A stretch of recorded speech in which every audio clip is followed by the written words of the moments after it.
Today's Degrassi storyline has it all. Beephobia, homophobia, monogamophobia. Not only that, it also contains one of the most iconic Degrassi line reads of all time. Let's find out why Marco kissed Craig in Season 4, Episode 19, titled Moonlight Desires. The episode opens with Student Body President Marco Del Rossi scrambling to coordinate things for this school blood drive that's going to be on the news, with the help of Craig and Ellie and Alex. I'll say it's pretty cute to see all these guys getting along right now, especially after all the drama that Marco used to have with Alex, and especially after watching Degrassi Goes Hollywood. Like, my god, the good times don't last long. Marco reveals to his friends that he's planning to graduate early so he can move in with his boyfriend sooner. That's his boyfriend Dylan, who's in college right now. And everybody looks at Marco like he's fucking insane. Nobody here likes a single aspect of this plan. Seriously, if Craig Manning's being all,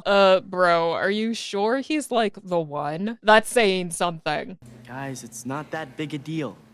Okay, it's huge. You know what's also huge? It's the vast chasm of emptiness in my heart where all my care for Marco Del Rossi used to live. Okay, I'm kidding. We're not quite there yet, but we will be done with him basically the second he graduates. Dylan gives Marco a ride to school the next day, but Marco's looking scared because apparently there's a bee somewhere inside the car, and as we all know, bees and Marco do not mix. By the way, Dylan says something to Marco about this party that's happening later tonight, and he asks Marco to make sure to call Dylan first before he gets there. I wonder why he wants Marco to call first. They take a moment to brag to each other about how Marco would have leaped right out of the car because of the bee a year ago. But I guess Dylan made Marco so much stronger, so he just doesn't have to worry about doing that anymore. And then Marco sends Dylan back to his dorm. We cut to that blood drive getting underway. Caitlin Ryan is there with her camera crew to do that news report on the blood drive that Marco was so stressed out about yesterday. They bring the camera over to Marco and show him off and what a great leader he's been getting this blood drive together.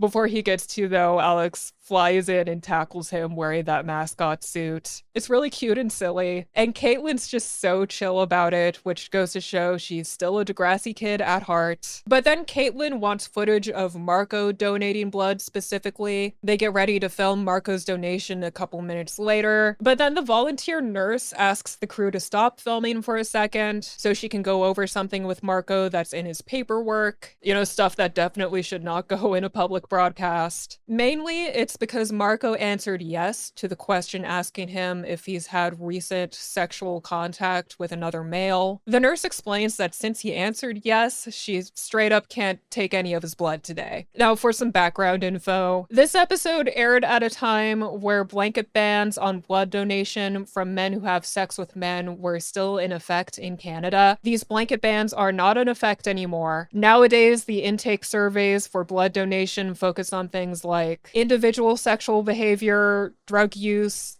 recent new sexual partners regardless of gender, but obviously that change came into effect long after the events of this episode. So Marco's pretty devastated that he can't participate in his own blood drive that he organized, all because of some archaic discriminatory rule. His friends are also really confused about how he can just get turned away like that. Alex even insists that Marco put up a fight about it, because it's, ridiculous. She says, "You go up there right now and speak to the people." See, this is why gay guys need their lesbian friends. We generate pure empowerment when you need it the most. So Marco decides yes. His time is now, and he marches right up to Caitlin. Marco takes the crew right up to that nurse who turned him away and asks her why did she do that. And I don't think he had to make it so personal. He knows the nurse didn't come up with the rule, right? And she's obviously not delighted about having to enforce this policy. I obviously get why Marco's upset. That doesn't mean I think this woman deserves to be the face of homophobia in Canada. Anyway, before it can go too far, Miss H quickly inserts herself into the situation and tries to convince Marco to just be proud of himself for putting the blood drive together. But Marco's like, "I was supposed to participate in it too, though."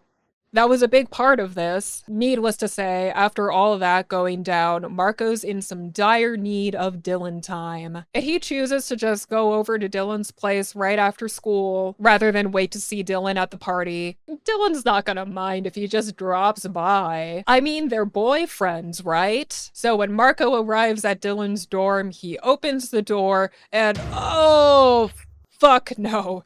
Fuck that. Get out of there, Marco, right now. Dylan chases after him, being like, no, babe, wait, I meant to tell you about Eric. Did you, though? Mr. Call Me Before Your Monogamous Ass shows up tonight. He's a friend from psych class. Oh, well, in that case, as long as you two are keeping your grades up, slut around, Dylan, by all means. So Marco's infuriated. He's like, you know, there are better ways to break up, Dylan. To which Dylan's like, who's breaking up? Which is quite a bold comeback to that one. And Dylan basically does an elevator pitch for opening up the relationship right then and there. See, Marco, what you're not getting is that there are so many attractive boys in college who are DTF. You can't seriously expect Dylan to not hook up with them, can you? I just want to remind you guys for a second that this guy is living so geographically close to Marco right now that he has time to drop him off for school in the morning, but apparently Dylan simply can't keep it in his pants long enough to wait for Marco to walk from Degrassi to his dorm room. Jesus Christ. Needless to say, Marco is not buying what Dylan is selling, so he shoves Dylan out of the way and gets the hell out of there. Marco then calls Ellie on his way back to Degrassi to explain what happened. Get this, Marco actually runs into Ellie and Alex partway through this conversation, because, again, Dylan's dorm is so close to Degrassi that to walk from one to the other is shorter than a phone conversation. Also, another thing that really sucks about this is like, now Marco doesn't know for sure that Dylan hasn't been sleeping around with a bunch of other guys this whole time, which means that maybe Marco could have had an infection that he didn't know about this morning. And then the episode takes a break for a second to drag as many people for their past infidelity and relationship failures as possible. My ex, formerly known as Jay Hogart, screwed around with every girl at the school. Didn't I hear that you clocked Amy for being equally trampy? Oh, and how's Ash, Craig? Or are you back with Manny? Monogamy, wow, what a difficult concept. Anyway, Craig remembers that Dylan has that party planned for tonight, so now he wants to go to the party with Marco to morally support him and stand by his side as he confronts Dylan. Something like that. Oh, remember when these two had a fun friendship? So easy to forget. After that, we flash forward to Dylan's party. Girls and boys?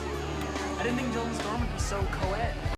Why not, Craig? Did you think that gay guys don't hang out with girls? Marco's best friends are literally Ellie and Paige. They're like right in front of you all the time. Dylan finds Marco and Craig. He says that he's glad that Marco came, and Craig steps aside to give those two a moment alone. Then a few drinks later, and Marco's all relaxed and happy and hanging off of Dylan like nothing even happened that morning, which is probably not what Craig had in mind for how the night would go. I think he really wanted to have a good friend moment here, which is too bad. Marco says to Craig, look, we're good. I don't need a bodyguard anymore. You can go ahead and leave if you want. But then Craig reminds Marco that Caitlin's blood drive story is about to go on air, so Marco turns the TV on. He wants to show off his soapbox moment to Dylan and make him proud. If I were you, Marco, I'd probably be done trying to gain this man's approval, but you do you. So the story opens with the part where Miss H is talking about inheriting the school as principal after a school shooting, the school rising from the ashes, and yada yada. And then after that, it just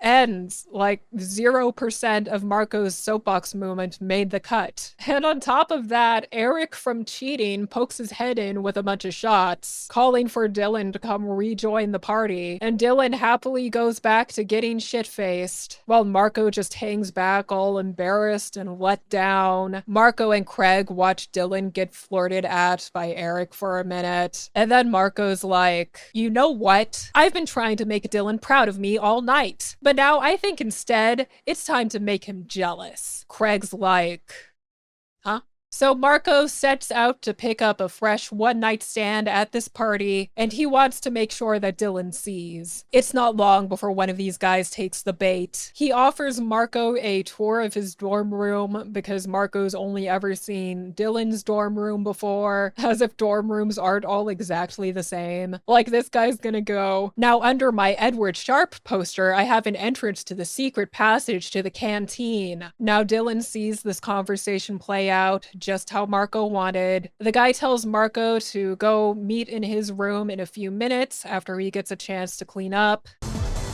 Marco.